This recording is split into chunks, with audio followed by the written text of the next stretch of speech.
Eu lembro até hoje uma das maiores crises da minha vida, que foi aos 17 anos escolher o que eu ia fazer pro resto dela. Aos 17 anos, pelo menos eu ouvia de todo mundo que eu tinha que saber o que eu ia fazer até o último dia da minha vida. Eu tinha que escolher uma faculdade, eu tinha que escolher uma profissão, e me parecia que, ao mesmo tempo que eu gostava muito de algumas matérias específicas, algumas profissões específicas, era tanta opção que me parecia tudo muito confuso. Eu lembro que, com meu pai psicólogo e minha mãe psicóloga, no final das contas a ideia era, não, a opção que você tem é fazer psicologia também, né? Quando no final das contas na minha cabeça era o contrário. A única opção que eu tinha era não fazer psicologia. Por diversos motivos. Mas na minha cabeça eu tinha que seguir um caminho diferente dos caminhos em si que achavam que o Gabriel precisaria seguir. Mas o mais complexo disso tudo não é o fato de eu escolher fazer psicologia, de eu querer fazer, sei lá, arquitetura, educação física, que foram outras faculdades que eu pensei em fazer. O mais difícil para mim era estar numa época da minha vida onde os meus hormônios estavam completamente à flor da pele, eu ter todas as possibilidades possíveis de escolher para onde eu iria, eu não ter certeza de porra nenhuma, e no final das contas, eu ainda ser obrigado a dar um passo que mudaria a minha vida. Tu já passou por isso? Excesso de possibilidades de escolha, uma pressão muito grande de você ter que performar, escolher e ser o mais decidido possível aos 20 anos de idade?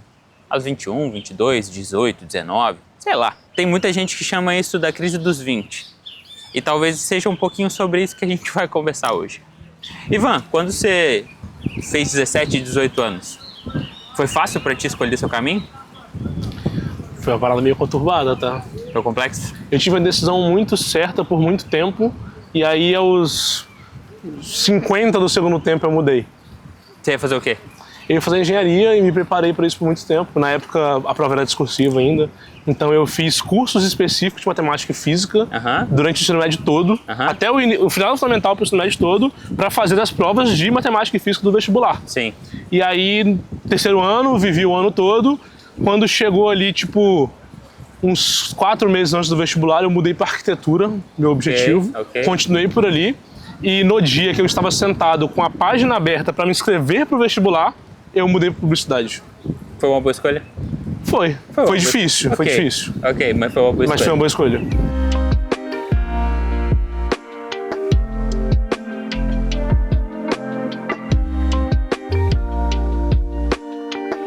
Sabe o que é mais louco? É que eu passei pela mesma coisa. Eu queria fazer arquitetura até metade do meu terceiro ano. Entrei em curso de desenho, entrei em curso de matemática, porque, pasme, eu queria fazer arquitetura, mas eu não sabia matemática, não sabia nada de... Não tinha noção nenhuma de espaço. Se você pedir para eu desenhar qualquer coisa, eu vou desenhar 2 palitos também, saca? Mas na minha cabeça eu queria ir para esse caminho. O mais louco é que também, no final do segundo tempo, fazendo um monte de sessão com psicólogo, de orientação profissional, eu entendi que, beleza, talvez psicologia faria sentido. E aqui eu tô contando uma história de alguém que talvez, assim como o Ivan que tá aqui atrás e assim como eu, nós tivemos boas escolhas. No final das contas, foi difícil escolher, mas a gente foi para caminhos que faziam sentido para nós. Mas o que eu recebo muito em consultório são pessoas que decidem ou que estão com dificuldade de decidir quais caminhos querem, e não digo só de faculdade, sabe? Digo caminho de vida. Poxa, a gente com 20 anos, a gente quer conquistar o mundo, viver, conhecer todos os países possíveis, tirar 3 anos sabáticos, mas ao mesmo tempo é o ano que a gente quer ganhar mais dinheiro, a gente quer ser independente, a gente quer sair, sei lá, da redoma dos nossos pais, a gente tem energia pra caramba, mas ao mesmo tempo a gente não tem uma condição financeira que nos permite fazer tudo que a gente quer. A gente tem todas as possibilidades do mundo justamente porque a gente está num mundo completamente globalizado. E sabe qual que é o mais louco disso tudo? É que tudo isso acontece num período de tempo onde na cabeça de nós, seres humaninhos, de 17 anos até nossos 25, a gente não tem uma completa formação do nosso cérebro. Então, é como se a gente tivesse que tomar as decisões mais importantes da nossa vida, num período da nossa vida, onde nós não temos total capacidade de tomar uma decisão racional. Muito louco isso, né? Pô, por que fizeram isso com a gente, né? Mas o mais legal é perceber que a gente erra em algumas decisões. Eu lembro que se não fosse a minha mãe no meu 2º ano de faculdade, eu teria saído de psicologia e ido para direito. Por quê? Sei lá. Eu olhava para psicologia e falava assim, cara, isso aqui não é para mim não. Não faz sentido. Justamente porque a ideia de Gabriel ainda não estava muito bem formada. Eu não sabia muito bem o que era para mim, o que não era, o que eu gostava, o que eu não gostava, justamente porque o nosso processo de identidade ele é construído ao longo do tempo. Ele é construído ao longo de anos e todas as nossas experiências em si vividas. Sabe? Tem um livro chamado Paradoxo da Escolha, do Barry Schwartz, de 2004, que ele fala sobre o quanto as escolhas impactam no nosso bem-estar. Ele diz que algumas escolhas no nosso dia a dia são melhores para que a gente consiga ter um bem-estar maior, para que a gente consiga caminhar para a nossa identidade de uma forma mais clara. Ele diz sobre algumas escolhas, né? No mesmo livro ele diz que quando há uma sobrecarga de escolhas, ao invés de nos trazer bem-estar, nós tendemos a ficar mais ansiosos, sobrecarregados, irritados com a possibilidade de escolha, porque no final das contas é como se tudo fosse possível. E, sendo muito aberto, eu acho que nós nunca vivemos em uma época onde existiam tantas possibilidades de escolha quanto existem hoje. Eu lembro que quando eu tinha 17, 18 anos, o mundo era globalizado? Era. Mas eu não tinha tanto acesso à informação quanto o pessoal de 20 anos tem hoje. Pô, hoje o tanto de informação que vocês têm, vocês que estão aí na casa dos 19, 20, 21, 22, desde ali, sei lá, dos seus 13, 14, 15 anos, é algo absurdo. Comparativamente às gerações passadas, vocês sofrem sim por um excesso de informação que no final das contas faz mais mal do que bem. Porque, vamos lá, vamos parar para pensar. Se o meu cérebro ele ainda não está completamente formado, e quando eu digo não completamente formado, são as partes mais nobres do nosso cérebro. Partes do nosso cérebro que são responsáveis por olhar para o futuro, sobre pensar em recompensas a longo prazo, partes do nosso cérebro que tem relação com tomada de decisão e uma tomada de decisão talvez um pouco mais inteligente. A gente não tem isso ali aos nossos 13, 14, 15 anos. E o que a gente mais ouve hoje, pelo menos nas redes sociais, são uma infinitude de possibilidades de pessoas que falam muita merda na rede social e falando e se promovendo como alguém muito bom, especialista em um determinado assunto, assim como pessoas que também trazem um conteúdo muito importante. E aí a gente te coloca nesse lugar onde, sei lá, hoje aos 12, 13, 14 anos a gente tem coaches mirins que dizem que você tem que largar a escola, não precisa mais estudar e o negócio é empreender. Só que quando a gente vai ver o contexto dessas pessoas, na grande maioria das vezes são pessoas muito privilegiadas que já têm um arcabouço financeiro de família que faz com que realmente talvez os permitam estar nesse lugar. Mas sabe qual que é a questão? A questão é que no final das contas, o que traz essa crise dos 20, para onde que eu vou, o que eu faço a partir de agora, é olhar sim para esses menininhos de 12, 13 anos que estão fazendo 1 milhão em um mês. E no final das contas se comparar com essa pessoa. O problema disso tudo não é porque a gente tem algumas opções de escolha ao nosso redor aqui. O problema de tudo, na verdade, quando a gente fala sobre uma crise dos 20, sei lá, até uma crise dos 30, que pode ser um tema para um próximo vídeo, Ivan, porque eu acho que eu já estou entrando nessa crise aqui. Mas quando a gente fala principalmente na crise dos 20, são todas as escolhas que são possíveis, uma não capacidade total ainda da gente conseguir se conhecer como pessoa. Tu, aí que está me assistindo, você sabe tudo que tu gosta hoje? Tu já experimentou coisas o suficiente para tu falar que você sabe que você gosta de A e não gosta de B? Como é que você vai saber que você não gostaria de determinada tarefa, determinada profissão, se no final das contas você não chegou nem perto disso? Você entende? É um processo de construção. E toda vez que a gente abre mão de uma escolha, a gente tem várias outras possibilidades ao nosso redor. Isso é confuso. Isso pesa. Eu lembro um dia onde eu estava fazendo terapia com o meu psicólogo e eu lembro que eu levei uma das maiores porradas, pelo menos dos meus últimos meses. Eu tinha um projeto específico e eu cheguei pra ele falando assim, pô, eu gostaria que tivesse dado um tipo de resultado e no final das contas não deu o resultado que eu queria. Não foi conforme eu gostaria que fosse. E aí ele olhou pra mim e falou assim, pô, Gabi, mas tu tá começando com esse projeto agora, né? Eu falei, tô começando com ele. Aí ele falou, mas curioso, porque você olha pra esse projeto que tá começando agora como um final e não como um início. Então é como se tu colocasse uma expectativa de um resultado final para algo que tá começando agora. E eu lembro que quando eu parei pra pensar sobre o que ele estava me falando, eu comecei a entender que muitas das minhas angústias, ao longo dos meus 20 e poucos anos, foi justamente por isso. Foi porque eu, Gabriel, na faculdade de psicologia, eu, Gabriel, sei lá, antes de entrar na faculdade, em todos os contextos da minha vida, seja social, com amigos, com família, seja profissionalmente falando, eu olhava para os meus resultados esperando um resultado final. Final, lá mesmo, assim, de um baita resultado. E não um resultado de início. E sabe o que é curioso? Deixa eu te falar. Na casa dos 20, a gente vai ter resultado de início, ok? Importante você olhar para mim, prestar bastante atenção. Na casa dos 20, é início de vida, não é final. Na casa dos 20, o resultado que tu vai ter no final das contas é um resultado que é justo, baseado no seu tempo de vida, no quanto de energia tu coloca. E eu não duvido que tu esteja colocando muita energia para que essa parada funcione, mas ainda é um início e não um final. E toda vez que tu olha com uma expectativa de um resultado final e não de um resultado inicial, tu se frustra. Por exemplo, na casa dos 20, a gente não tem essa preocupação ali, ó, de vir 10 horas da manhã numa sexta-feira, ficar se alongando numa árvore. Entendesse? Quando a gente fala sobre crise dos 20, é sobre entender o que é prioridade para você agora. E talvez tudo seja uma prioridade. Talvez a sua vida social seja uma prioridade, talvez a sua saúde mental seja uma prioridade, talvez fazer dinheiro agora seja uma prioridade, talvez começar uma família seja uma prioridade, mas talvez algo que te ajude nessa confusão do que fazer aos 20 e poucos anos, aos 20 e tantos anos, seja começar a entender quais são prioridades em relação ao que eu tenho agora. E sabe, talvez algo que te ajude bastante? É relembrar a sua cabeça que tu tem 20 e poucos anos. É relembrar a sua cabeça que é um início de muita vida que tu vai ter pela frente.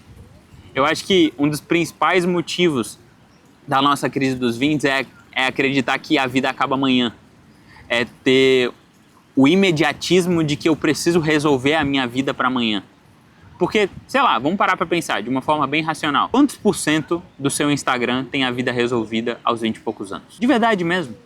Pensa aí, me responde agora. Quantos por cento do seu, sei lá, da sua vida social, das pessoas que tu conhece, tem a vida resolvida aos 20 e poucos anos de idade?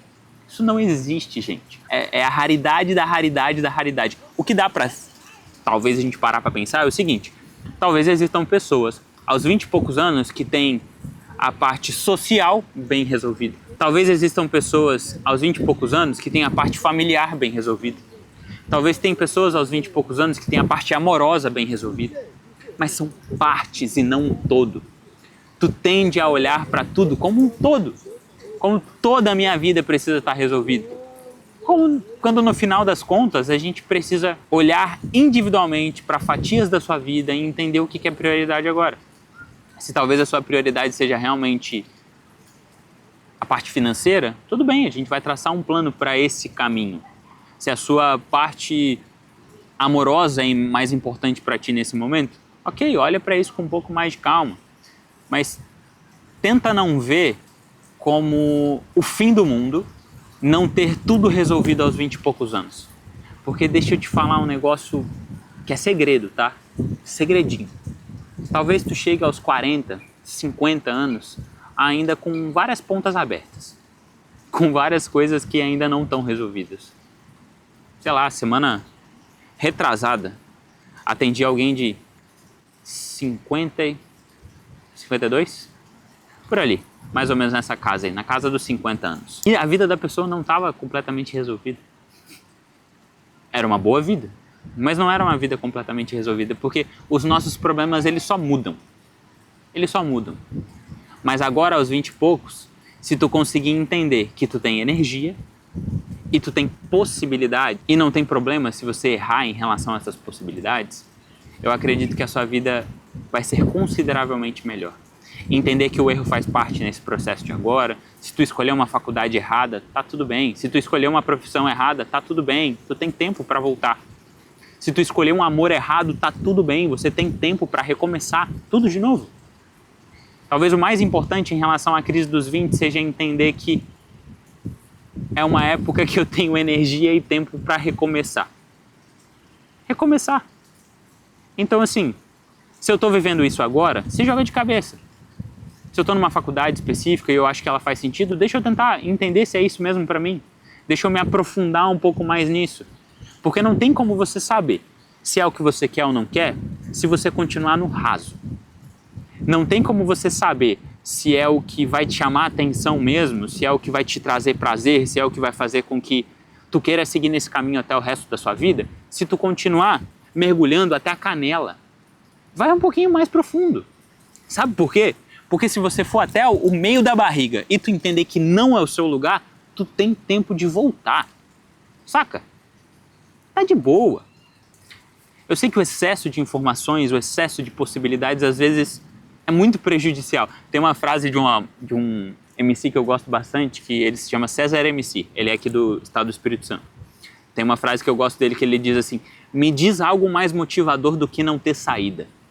Ele traz um pouquinho disso aqui. É como se em alguns momentos da nossa vida fosse melhor não ter muita saída, porque pelo menos a gente se motiva, sabe? É vai ou vai. Mas talvez agora, com as possibilidades que você tem, tendo sim algumas saídas, se tu escolher uma delas e entender que tu tem que ir pelo menos até a barriga ali, mergulhar um pouquinho mais, talvez isso seja um pouquinho mais motivador para ti. Tem uma aula no Ponto de Vista, que é a minha comunidade sobre saúde mental, que a gente explica de uma forma mais didática como resolver alguns desses problemas emocionais que a gente tem no dia a dia, que a gente fala sobre distorções cognitivas. Uma das distorções que normalmente nos atrapalha bastante, que é uma forma de pensar de uma forma diferente, se chama distorção cognitiva de tudo ou nada.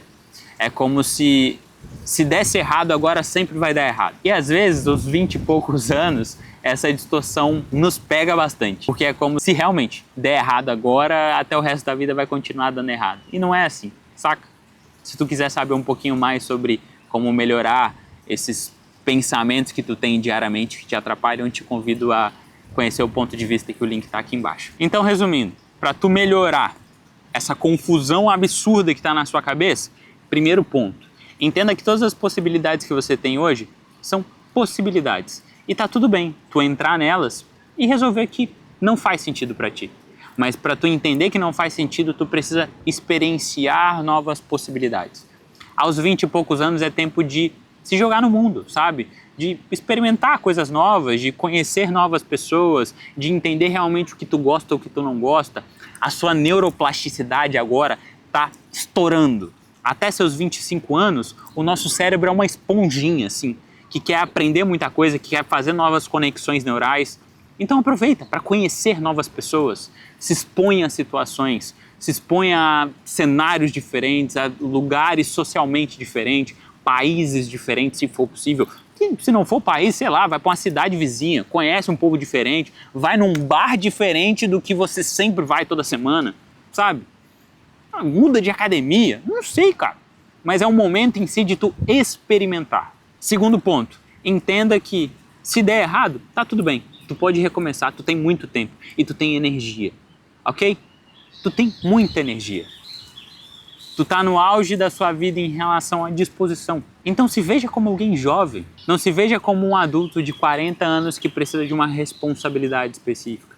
Aos 20 e poucos anos, e tudo bem, talvez a sua vida te exija um pouco mais de responsabilidade, mas pelo menos se veja como alguém disposto, independentemente do que tu precisa fazer no dia a dia. Mas te veja com disposição, porque hoje você tem. Se veja com saúde, porque hoje ainda tu tem. Então tá tudo bem tu errar. tá tudo bem tu começar de novo. Falar de crise dos 20 é meio complexo, né? Porque eu já passei por isso, mas agora eu já tô chegando na crise dos 30. Acho que pode ser um bom tema para um próximo vídeo, ok? Então assim, se tu quiser saber um pouquinho mais dos nossos próximos conteúdos, acompanhar esse papo que a gente tá tendo aqui, continua acompanhando, se inscreve aqui no canal, comenta o que você gostou, compartilha com as pessoas que tu gosta. Eu acho que vai ajudar bastante a gente a continuar mantendo essa troca de ideia. Fechou? Tamo junto!